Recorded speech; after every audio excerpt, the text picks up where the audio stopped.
Oh, good. So now what remains is, since it is قەڕنەین, and we know about the first قرن, because that's in the Quran, when will the second قرن comes? Because when the second قرن comes, Gog and Magog will once again be contained and checkmated. This is a very not only interesting part of the subject, but this is the frontier of knowledge. When you reach here, you've reached the frontier of knowledge. And if Allah blesses you, I hope there will be those coming after me who will extend the frontiers of knowledge. It certainly is not going to come from the Darul Ulum. Not at all, because they don't think.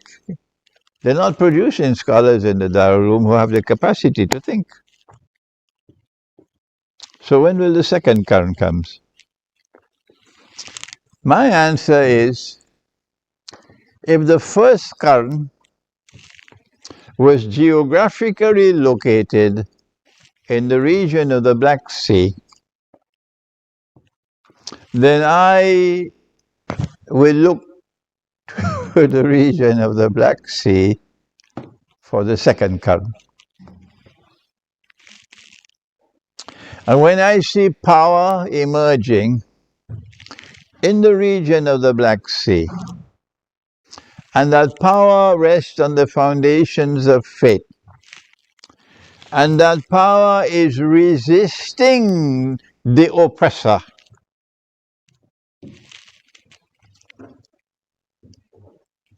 and that power is helping those who have faith and are righteous in conduct, I say here is the second قرن. So in 2014, in fact before that, the Soviet Union was an atheist state. Religion was prohibited. And the Soviet Union oppressed the priests, the Christian priests, and also imams, the Muslim imams, for 70 years. But during those 70 years, the Soviet Union was transforming Russia from an agrarian economy to a modern industrial state, and transforming the social system from serfdom to a modern state, and building Russia as a scientifically and technologically advanced state. Indeed, the Soviet Union became a superpower, capable of challenging the West. So Allah used a zalim to fulfill his purpose. وَمَكَرُوا وَمَكَرَ اللَّهُ وَاللَّهُ خَيْرُ الْمَاكِرِينَ. You have to put on your thinking cap to be able to understand this. As soon as the Soviet Union collapsed and folded its tent and disappeared into the darkness of the night, guess what happened? Russia began to return to her Orthodox Christian heart, the spiritual heart. That process of return has not as yet been completed. I know that. For example, the Russians still don't know that riba is haram.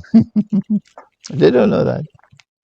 They don't know as yet that it is the bogus monetary system we have today is haram, and that you should be using dinar and dirham as money. But they're moving in the right direction.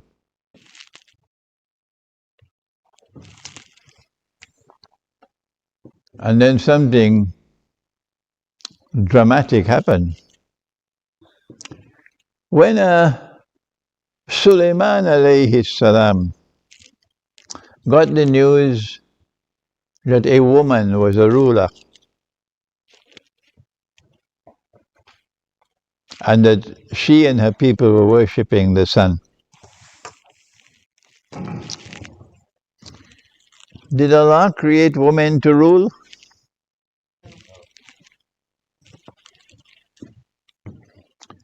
No. Simple. In the Quran, He says, "Ar-rijalu qawwamuna 'ala an-nisa." That men have a responsibility to maintain and to guard and protect women. Allah sent so many prophets. Did He ever send a woman as a prophet? Huh? Why is the status of a mother 3 times higher than the father? Because the duty she has to perform to fulfill her functions is so strategically important that if she ever becomes a part-time mother, puts her career before her family, the world will be filled with criminals and drug addicts and children engaged in sexual promiscuity.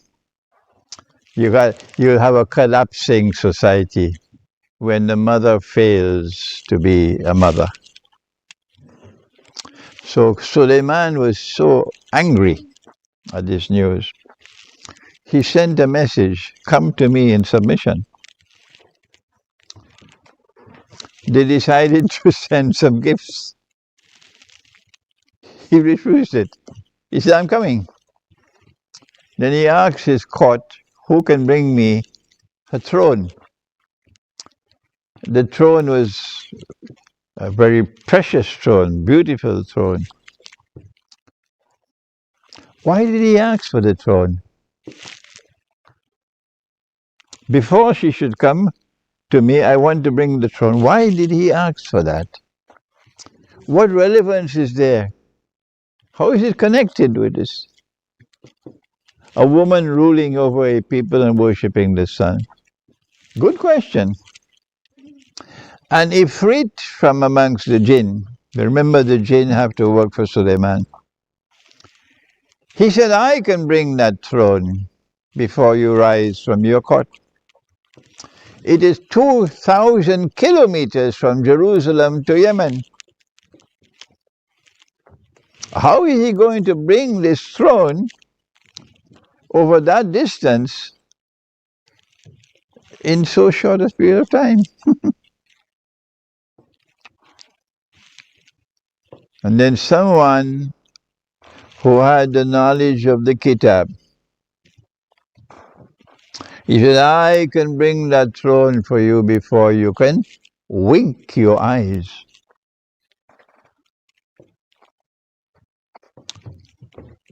Which kitab? There's nothing in the Quran on aerodynamics. There's nothing in the Torah and the Gospel on aerodynamics. You go and search. But this book has the knowledge. So it cannot be one of the scriptures. It has to be another book. I call it a book of aerodynamics. And I refuse to say this is one of the scriptures sent down by Allah.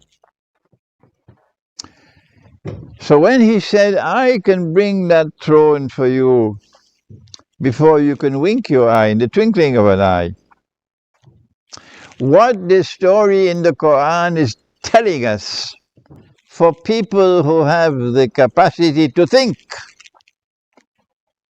is that there is knowledge in that book, which if you are able to access it, if Allah blesses you to access that knowledge, you will be able to have your missiles flying at a speed comparable to the twinkling of an eye. Today it's called hypersonic speed. And as soon as the Soviet Union folded its tent and fled away and disappeared in the darkness of the night, Allah blessed Russia. And in a short period of time, Russia got access to this knowledge, and Russia now has hypersonic missiles flying at hypersonic speed that the Western world has nothing to match. So that a president of Russia could say today, we can destroy the whole of the United States of America in half an hour. And when Russia speaks, you better listen. You better listen. And so when Russia recovered Crimea in 2014, I was in Malaysia. I said, it's time for me to celebrate. It's time for me to celebrate.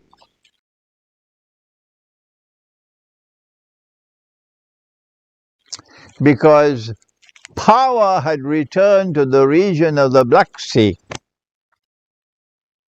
And it was power resting on the foundations of faith. And now we're seeing that power being used to resist the oppressors of the world. And Russia is constantly warning and warning and warning. If you continue like this, you're taking the world to nuclear war. The warning has been given several times. And if nuclear war takes place, this is the second Qarn of قەڕنەین. This is my view. What will happen in that war?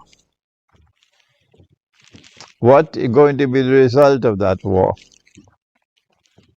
First of all, you have to get answers from Surah Ar-Rahman, and then answers from Surah Al-Kahf.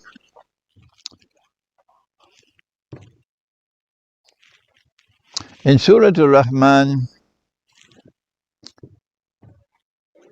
it is strange that Allah should repeat one ayah 31 times. فَبِأَيِّ آلَاءِ رَبِّكُمَا تُكَذِّبَانِ. Is this by accident? Can anything happen in the Quran by accident? Why has Allah repeated one ayah, one verse, 31 times? Answer, He's knocking on your head 31 times to tell you, pay attention, pay attention, pay attention. There's something in this surah of absolute importance. Pay attention 31 times. The punchline in the surah comes after the introductory verses of what Allah has done for us. When He says, بعد أعوذ بالله من الشيطان الرجيم سنفرغ لكم أيها الثقلان. I'm going to deal with both of you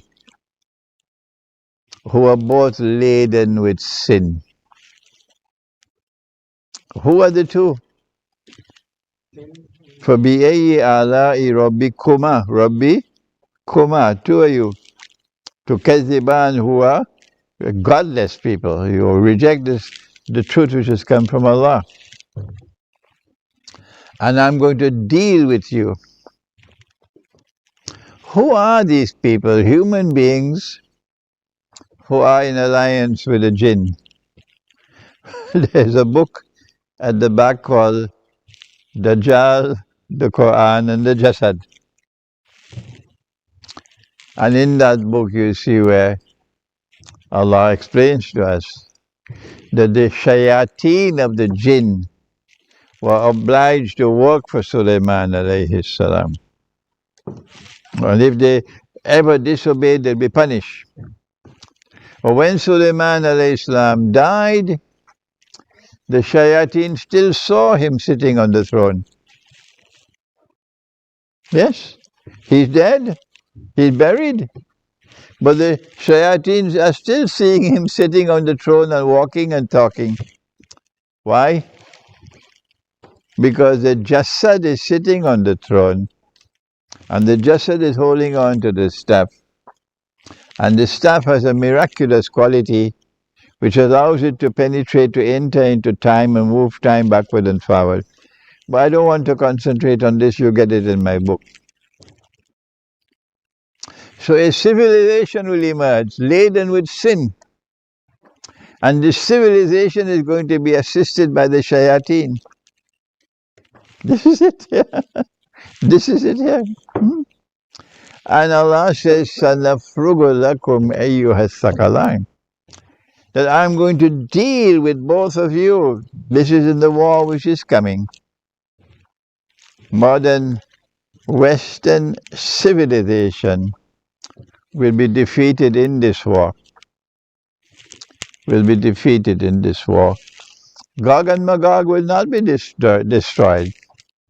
Rather, what will happen to them? God will destroy them. In the second count, what will happen to them? Drink all the water. They will be contained for a second time. They will be checkmated for a second time. This is about to take place when the Great War takes place. But even though Gog and Magog have been checkmated for a second time in the north, as they were the first time, would the world then be free of Gog and Magog? Let me hear your answer. No. Why?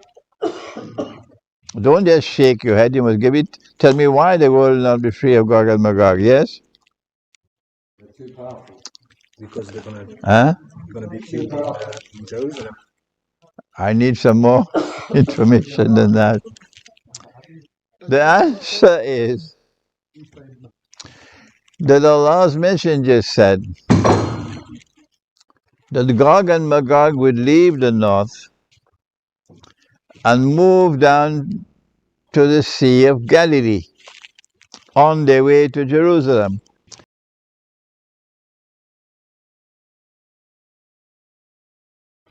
And as they passed by the Sea of Galilee, they would drink the water.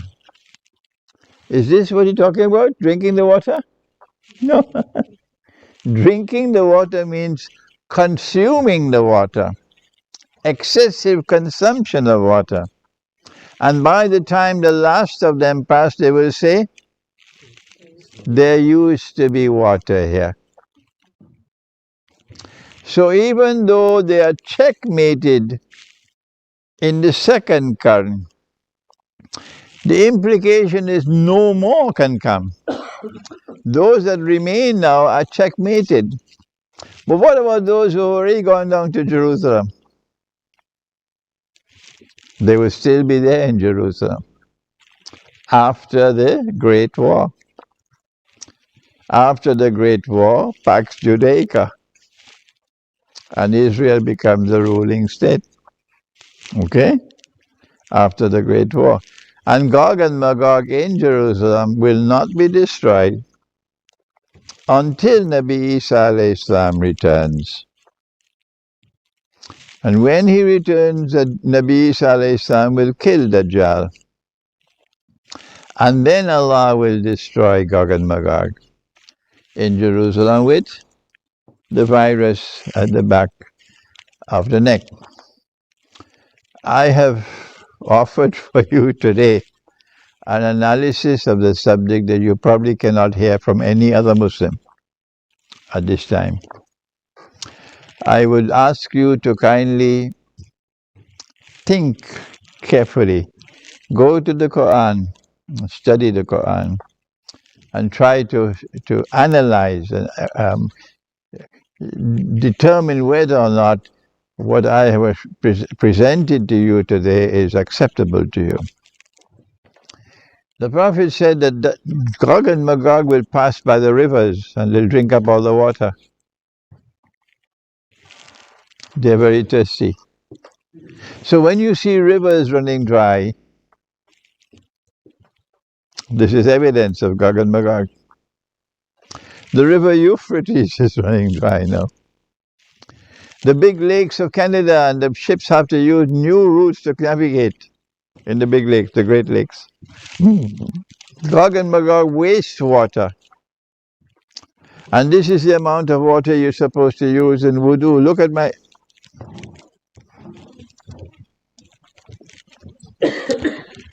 This is the amount of water to be used in wudu. The amount of water that can go here.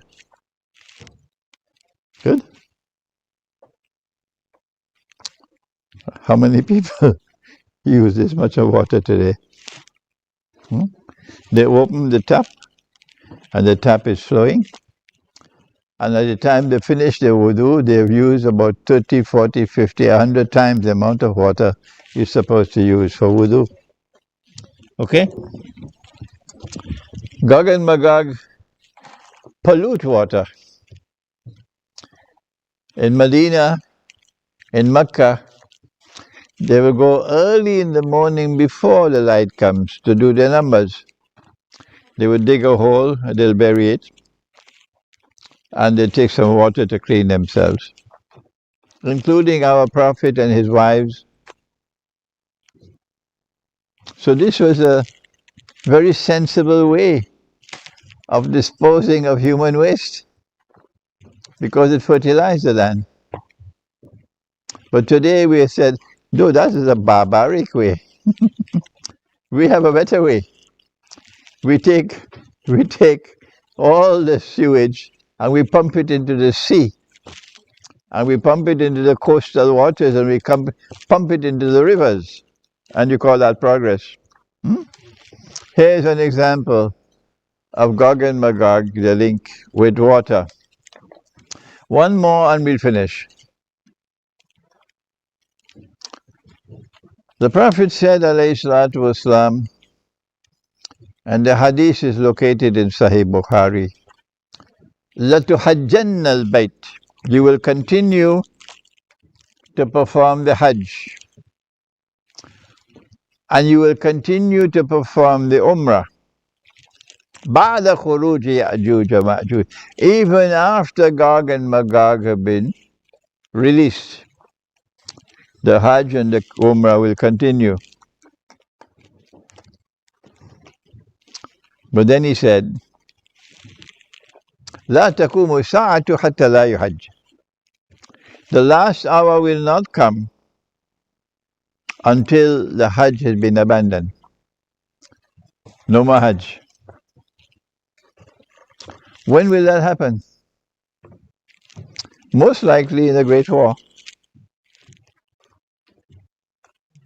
Because after the Great War, Israel